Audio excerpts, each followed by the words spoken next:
Putain, ça bouge. Voilà, la vidéo à l'arrache. Oui, FAQ 500 abonnés, merci beaucoup. C'est marrant parce que du coup, je préparais cette vidéo de 500 abonnés et le temps de la tourner, en fait, on arrive déjà quasiment à 600. C'est juste incroyable. Ça fait du coup 1 an maintenant que j'ai commencé à faire des vidéos et ouvert cette chaîne. Et en ce moment, c'est incroyable le nombre d'abonnés que je peux avoir par semaine. Et bah voilà, donc déjà je voulais déjà vous remercier pour ça, ça me fait super plaisir et ça m'encourage d'autant plus à continuer à faire toutes ces vidéos. Donc pour cette vidéo, le principe est très simple. Déjà, pour éviter de vous taper toute la vidéo, bah, dans la description j'ai mis la liste de toutes les questions avec le temps, donc vous cliquez sur ce qui vous intéresse puis vous irez tout de suite. Du coup aujourd'hui, bah, FAQ, voilà, vous m'avez posé beaucoup de questions sur les réseaux sociaux, Facebook, Insta, même en off ou tout ça, par mail, enfin bref, donc voilà. On va réunir un petit peu ça, j'ai récupéré qu'un échantillon parce que sinon la vidéo va durer 3 ans. Mais voilà, donc du coup voilà, j'ai pris un peu les questions un peu pas intimes, mais voilà, un peu plus personnelles et comme ça, enfin je fais une petite sélection. La première question c'est qui es-tu? Bah vous le savez déjà potentiellement, bah, je m'appelle Jean-Charles, j'ai 28 ans, j'habite en région parisienne, je suis originaire du Nord à la base. J'ai découvert cette passion du trail un peu du coup dans les terris et dans la forêt de Rem. Je vous raconterai ça tout de suite après. J'ai toujours fait beaucoup de sport et voilà, le trail aujourd'hui c'est ce qui me trouve un peu le meilleur compromis entre le travail, ma vie sociale et bah, le sport. Alors la deuxième question c'est à quoi ça ressemble de l'autre côté de la caméra. Bah voilà, attendez, je vais prendre ça. On va faire plus simple. Alors de l'autre côté de la caméra, donc voilà, donc déjà il y a la caméra là. On a des projecteurs là et puis là, ça c'est un parachute, ça n'a aucun rapport. J'ai mon ordinateur en fait où je mets toutes mes notes et puis après bah du coup vous connaissez. Alors en général ouais, c'est plus élégant à la caméra mais un peu moins du coup...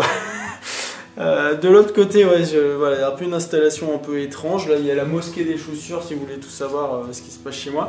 Et oui, je ferme tous les volets parce qu'en fait, j'ai la lumière qui vient l'après-midi et du coup, ça fait des sales reflets en fait pour l'éclairage. Du coup, je fais avec les 2 projecteurs.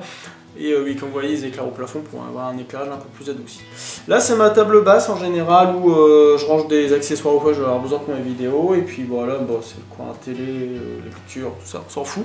Et voilà, c'est l'ordinateur où j'ai mes notes en général. Si ou bien parfois j'ai ici un petit scotch pour accrocher du coup mes notes papier. Voilà.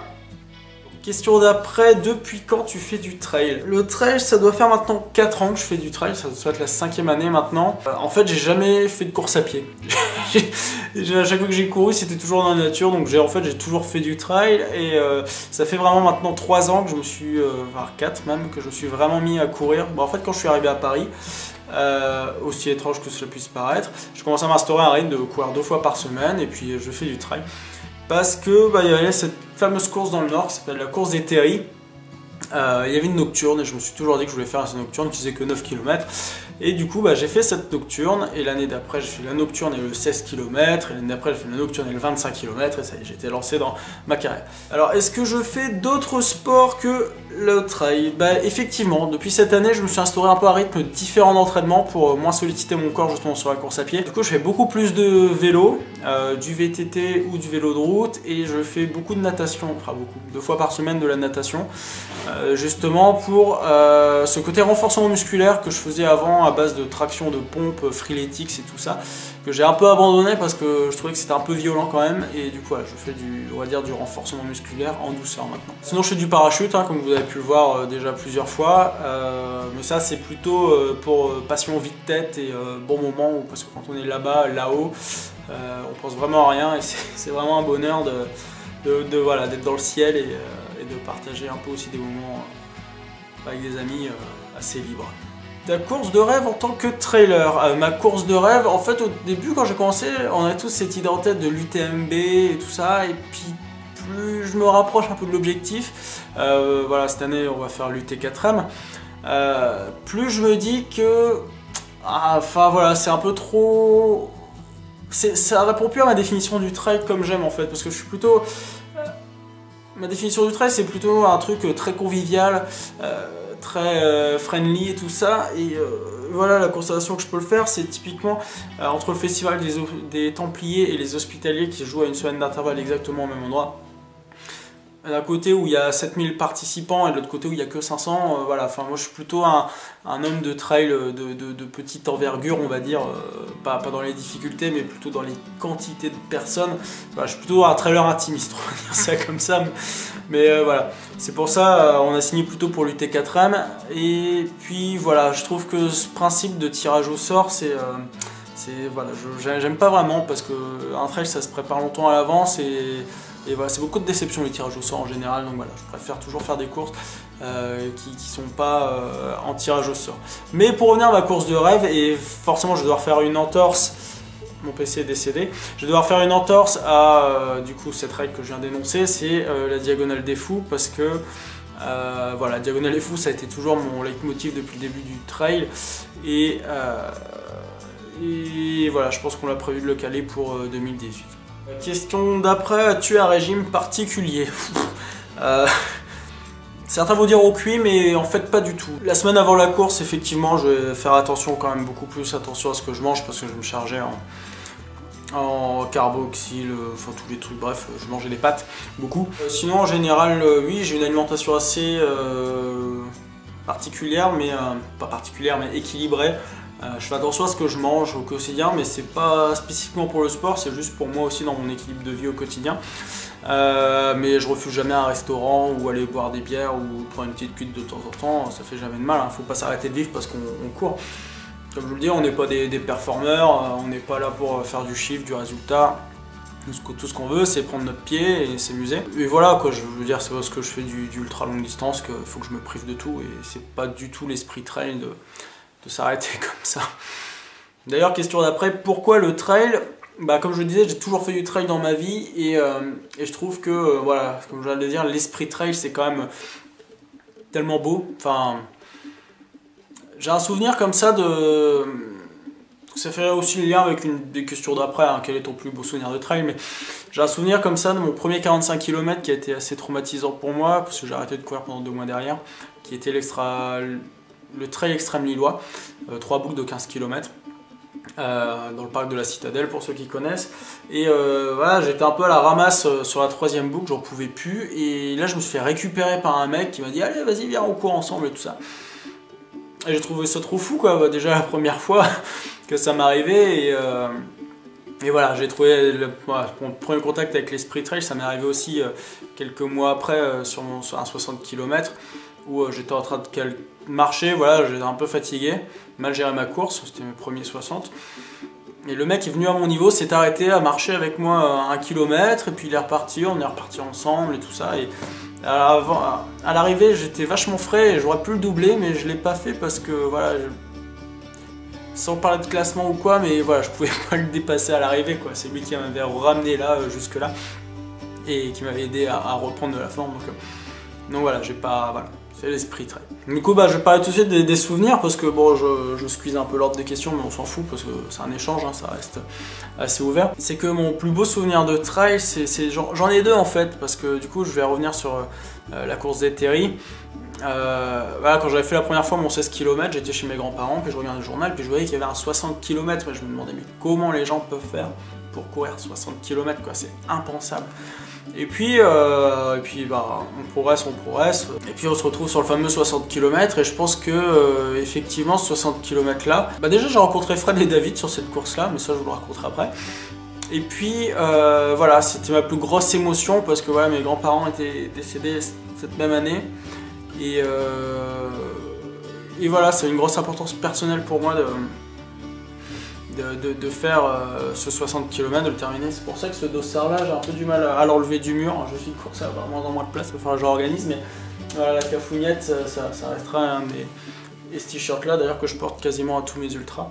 Voilà, c'est un souvenir très fort pour moi personnellement, et comme j'ai une seule photo de l'arrivée qui est très floue d'ailleurs, mais voilà, on voit l'émotion, enfin voilà.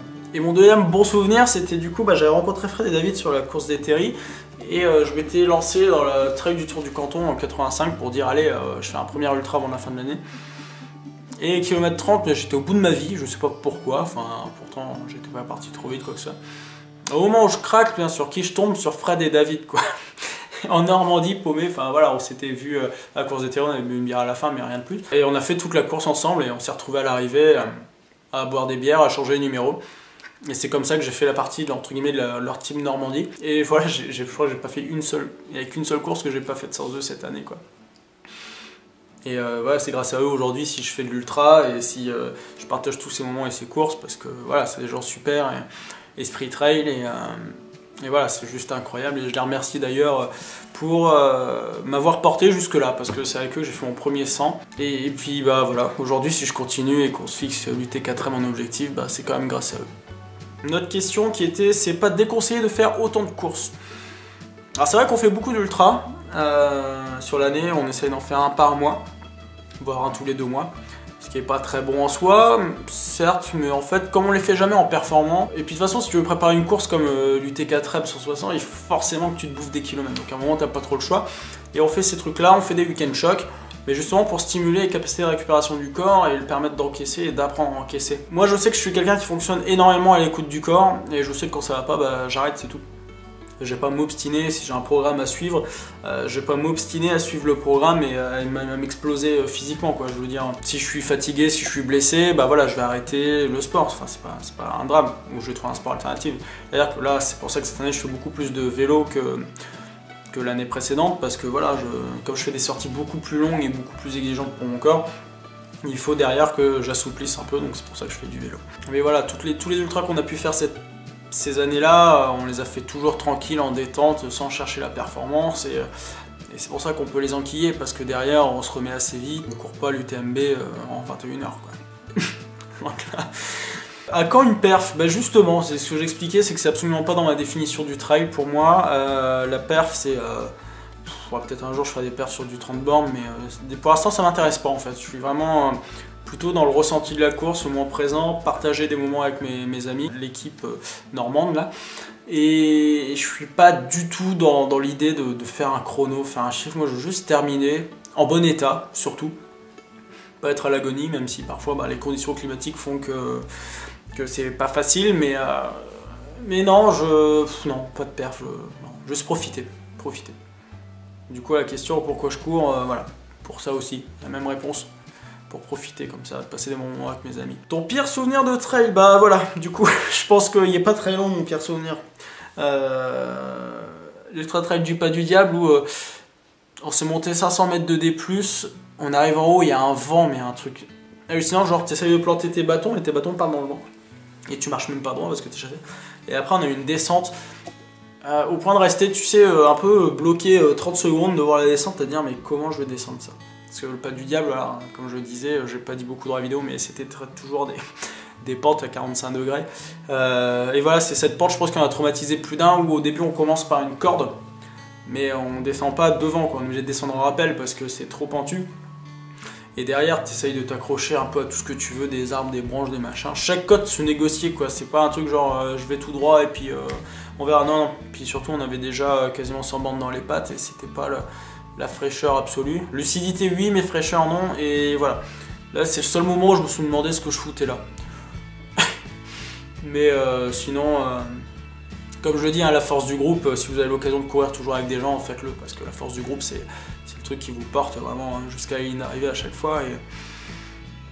Et ouais, je trouve ça génial en fait d'avoir rencontré ces personnes-là, parce que je pense pas que j'aurais fait ce que je fais aujourd'hui sans avoir croisé leur chemin. Sur leur route, on court pas sur la route. Comment tu fais pour te préparer des ultras en ville? C'est une excellente question. Justement, c'est très difficile parce que comme on dit, on est fort à la vitesse où on s'entraîne, et moi je cours jamais à la vitesse, je m'entraîne jamais à la vitesse où je cours mes trails. Parce que le fait que je manque de dénivelé, je suis obligé de compenser par des séances de fractionnés de VMA ou de séances de côte assez rapides, plutôt 1 à 2-3 minutes, pas des montées de 10 minutes. Donc voilà, je compense beaucoup pour ça, c'est pour ça que voilà, physiquement c'est assez contraignant aussi, parce que c'est des séances qui sont toujours très difficiles et très exigeantes. Enfin voilà, à chaque fois c'est 1h30 avec une moyenne de 13-13,5 où on envoie sur des pâtés ou en montée. Je passe beaucoup plus de temps cette année à la station de trail de Pur-sur-Yvette, parce que du coup je me fais beaucoup de sorties longues ou dans les 50 km. Pour justement, voilà, il n'y a rien de mieux hein, de toute façon pour préparer des ultras, de faire des sorties longues ou des randos courses de plusieurs heures, voire dizaines d'heures. pour apprendre à son corps à récupérer et puis s'apprendre à se gérer aussi. Mais voilà, c'est pour ça aussi que quand je vous le dis, je fais du vélo parce que ça calme un peu, ça me permet de récupérer un peu plus. Et la natation aussi, ça me détend pas mal. Mais ouais, c'est un peu difficile, mais on trouve toujours à s'arranger, hein. On trouve des spots, des petites montées et tout ça, je vous ferai voir un jour, mais voilà, on s'y accommode, quoi. Pourquoi le trail et pas le running? Bon, comme je vous l'ai dit, j'ai déjà fait quelques courses de running, mais ça m'intéresse pas en fait. Déjà, je m'ennuie. Il n'y a rien à voir, il y a trop de monde. Et il y a un esprit de compétition que je trouve très malsain en fait dans le running, où tu vas aider quelqu'un qui est dans le mal, esprit trail quoi. Et les gens vont te dire, tiens, regarde, il aide son adversaire et tout. Enfin voilà, c'est un peu une philosophie que j'ai du mal à concevoir. Moi, quand je cours, c'est pour le plaisir, c'est pas pour faire un temps. Et voilà. Aujourd'hui, j'aime bien, je le fais, hein, je fais des courses de temps en temps pour accompagner des amis et tout ça, mais voilà, c'est pas un truc que je suis pas un performeur, je crois que j'y arriverai même plus à courir un marathon non-stop, ou même un semi, mais non voilà, bah, j'ai pris une autre voie, puis je me plais beaucoup dans cette voie-là, et pour l'instant j'y reste. À savoir aussi que le trail c'est quand même moins exigeant pour tout ce qui est articulation et physique, enfin niveau choc, donc voilà, peut-être je fais ça pour préserver mon corps aussi. Question drôle. T'es sponsor Kalenji? Non, je suis pas du tout sponsor Kalenji, même si on a là aussi. Non, je suis pas du tout sponsor Kalenji, mais je porte que ça quasiment. Je veux dire tout ce qui est chaussures, shorts, t-shirts, sac à l'entraînement, pas en trail, hein, parce que je trouve que leur sac trail il est un peu limité pour ce que je fais. Mais non voilà, ça me va parfaitement en fait. Aujourd'hui je suis en parfaite adéquation avec les équipements Kalenji. Niveau textile j'ai vraiment rien à leur reprocher. D'ailleurs un gros coup de cœur pour leur dernier short avec les poches avant arrière parce que c'est vraiment top. Niveau basket, bah, l'UT4M j'ai fait avec ça. J'avais pris 2 paires. J'ai changé la moitié parce qu'elles sont données sur une 80 km de course, donc j'ai fait un changement à 60.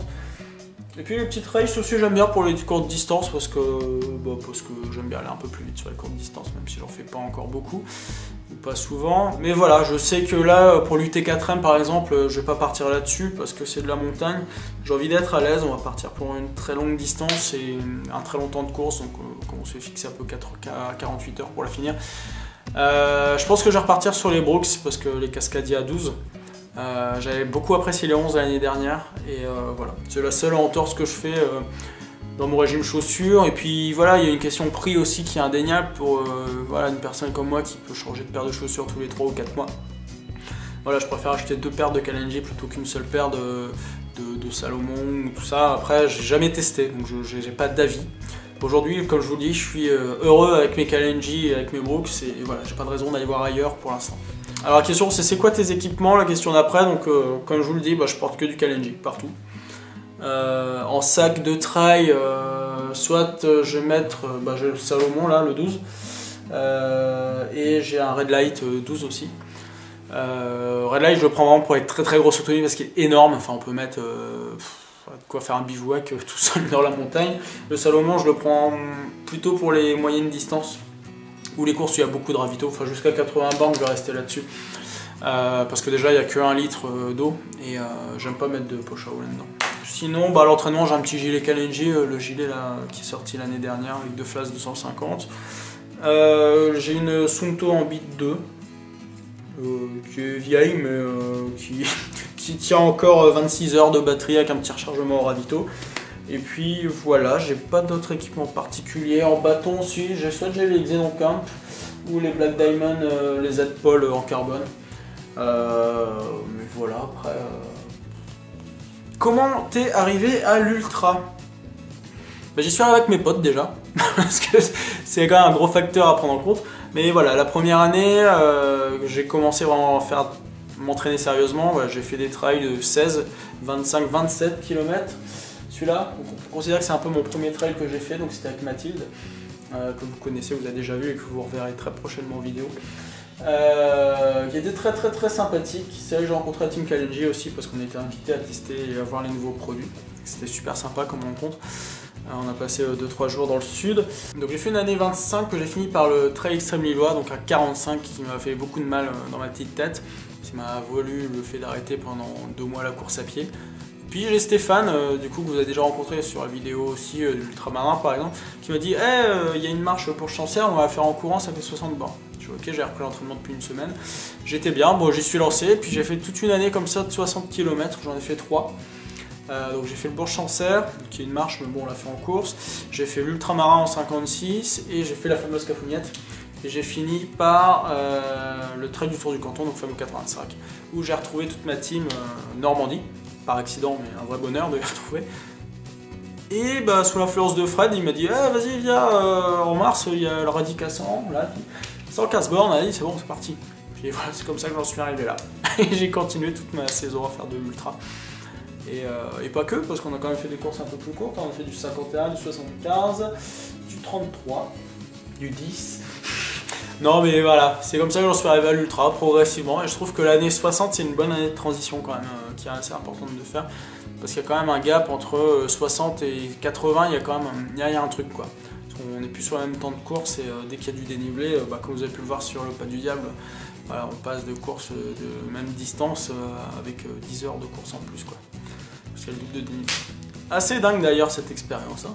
Est-ce que je fais du coaching? Je fais pas de coaching. Non pas que ça me dérangerait, mais ça m'arrive d'en faire, mais bien sûr que je ne fais pas ça sérieusement.